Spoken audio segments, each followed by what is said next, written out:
What is up, guys? Robert here, bringing you another video for Friday, October 3rd, 2025. So let's get started, guys. Hey, you know what? First off, if you like this content, please like, share, subscribe, turn on your notifications, and let me bring the PlayStation and JRPG news to you every single week. So with that out of the way, let's talk about the main story today. PlayStation is looking better and better each week, wouldn't you say? Recently, Xbox just decided that they wanted to raise the price of their Game Pass. Now, it's going to cost you $360 per year for Game Pass.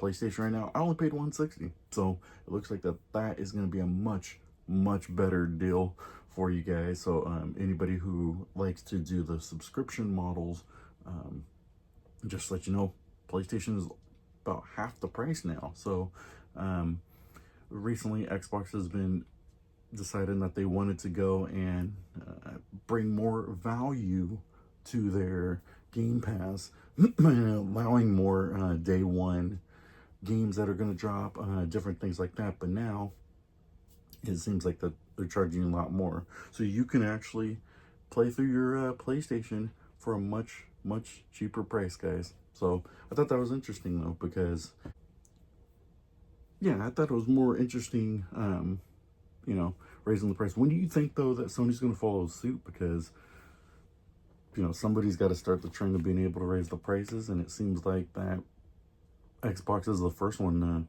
raise their price on their subscriptions. Now, I know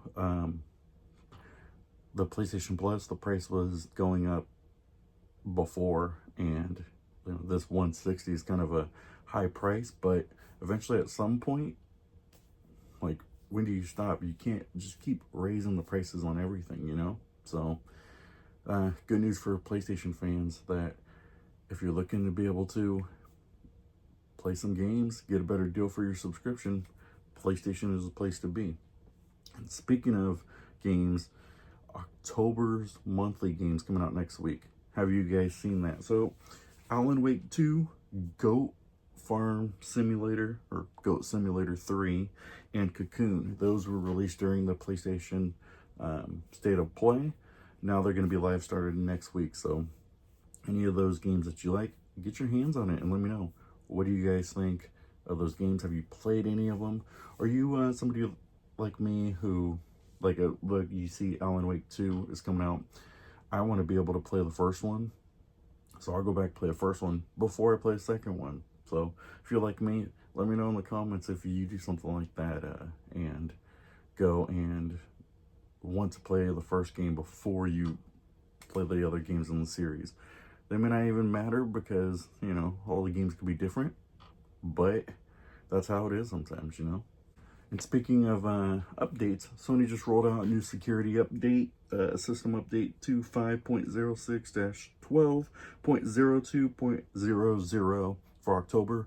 This update is just security features, hoping to be able to combat the PlayStation from not being able to get hacked and things like that. So it seems like Sony's rolling out more security updates every single time to help, you know, make your gaming experience much better. So if you have the chance, download that and you know, protect your system from getting hacked. They mentioned this during the State of Play, but the new God of War 20th anniversary controller is coming out today. Make sure you get your hands on it if you are a God of War fan.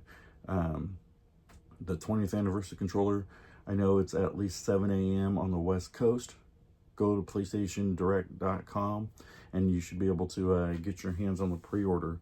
The controller looked just simple. I thought it was pretty interesting for the controller that they showed compared to the other one that we got. But this controller just looked real simple and not too much going on, which is good. And I like the way that they did it. It didn't seem like it was, yeah, it was too much. So it was simple, nice.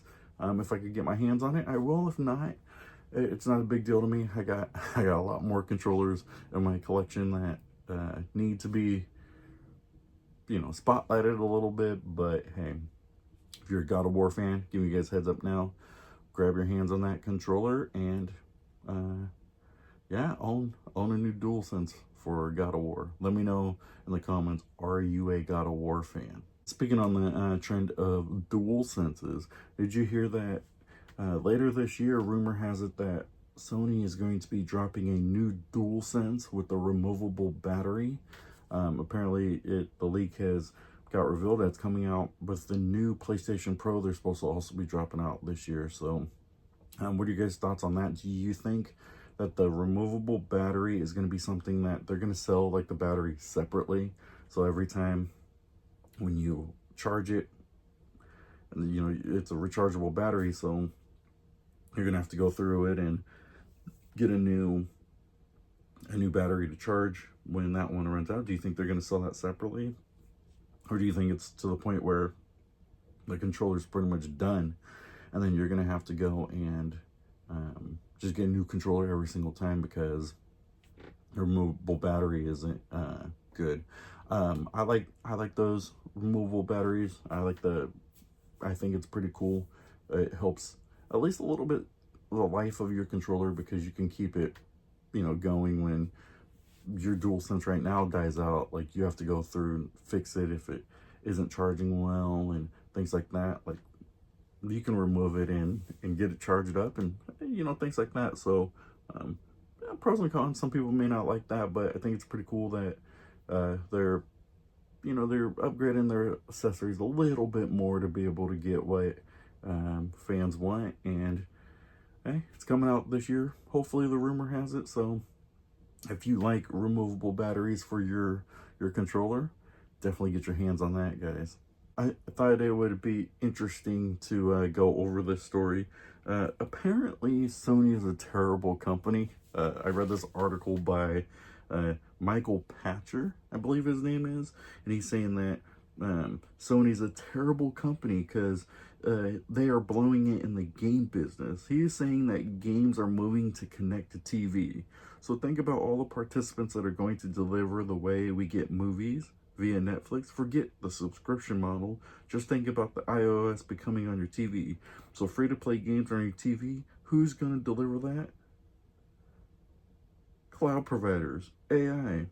He goes on to argue, saying it's a terrible company because they aren't investing in cloud gaming and streaming. He suggests that this is a way video games will be made in the future. There's also not making it games available directly off of TV. Instead, you need a PS5. What is this guy talking about Sony being a terrible company? Apparently, if Sony was a terrible company, they'd be raising their PS Plus prices to $360, or you know, they wouldn't be making profit of 80 million and selling so many consoles. Like, sometimes I think this guy just wants clickbait titles or being able to get people to just read what he's saying, because it's ridiculous that you would say that people want direct to TV model. Like, not everybody wants that. I really wouldn't care for that. I like the console, turn my console on, be able to play, be able to check it out. Like, I'll have apps on my TV that I'm just kind of like, I could use it on my phone or anything else. This guy is off the wall. Nobody knows what he's talking about. But I just thought it was a funny article to share with you guys that, you know, Sony's a terrible company. Apparently, Michael Pachter has something against Sony, and it's been going on for years, and he needs a hug. That's what I'm thinking, because, I mean, it's crazy to say. Now, if they weren't making profits and they were, you know, not selling consoles, which is their business model, sell consoles, games, accessories, get everything in your ecosystem, then you would be able to say that. But yeah, other than that, yeah, I don't know what you're talking about. But hey, if that's what you like, I guess Sony is a terrible company. Not according to me, though. But hey, that suits you, right? You know, I thought it was pretty cool. I wanted to end our PlayStation story today. I think it's pretty cool that PlayStation is releasing a book of the first 30 years of PlayStation. Like, gosh, it's been that long. I remember getting the first PlayStation 1 and just the games. We had a demo disc actually, and I would play that game like crazy, thinking, not knowing it was a demo disc, but I'd be playing like Metal Gear, the first part, all the time, trying to be able to finish that. And then there's some game where like you had to run on this cube and the cube would move, and you'd have to have so much time to be able to run on this cube. Like fun things like that I remember for 30 years. But Sony, PlayStation releasing a book celebrating the first 30 years. Like, if you have been around with the PlayStation for the last 30 years, let me know your thoughts on it. What was your favorite moment? Like, I could tell you mine. Probably the PS3, being able to wait outside to pick up one and be the first in line. I remember those days. Those were the good old days when you'd wait outside and try to, hopefully you can wait in line to be the first ones to get a launch model. I know I've gotten the launch model every single year.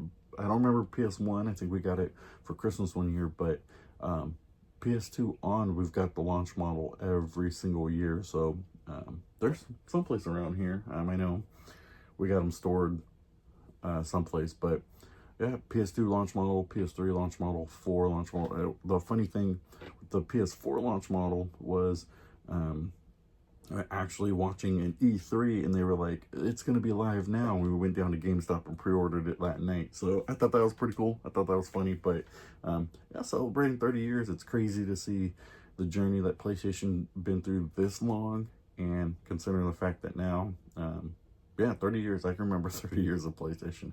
That tells you something, guys. I'm getting older. So, if you're getting older, remember your experience at PlayStation. But yeah, fun times. Hopefully PlayStation is around another 30 years. So maybe one day when I have kids, I can let them experience the PlayStation journey of the next 30 years. So hopefully PlayStation stays in a good position, and we will be talking about this in another Robert's Roundup 1020 billion. But yeah, fun time. So I figured I'd end the story there. But thank you guys so much for watching. Please check out my last video. I talk about Final Fantasy 7 Rebirth. The director came out talking about a little bit that part 3 is well on its way and it's progressing well. So my thoughts on that, and talk about a little bit more, debating whether or not I should do what my thoughts are on the name of the third one. But hey, we'll wait. Maybe there will be more stories leading up to it, and then I could give it sooner.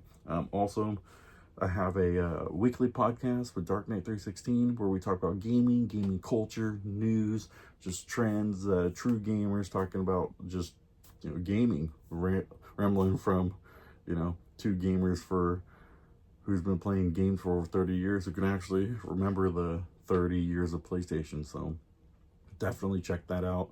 I'll link it up in the video if you guys want to check it out. But hey, I appreciate you guys taking the time to watch this roundup. Thank you guys so much for watching. God bless you guys, and remember, keep gaming. Thanks, guys.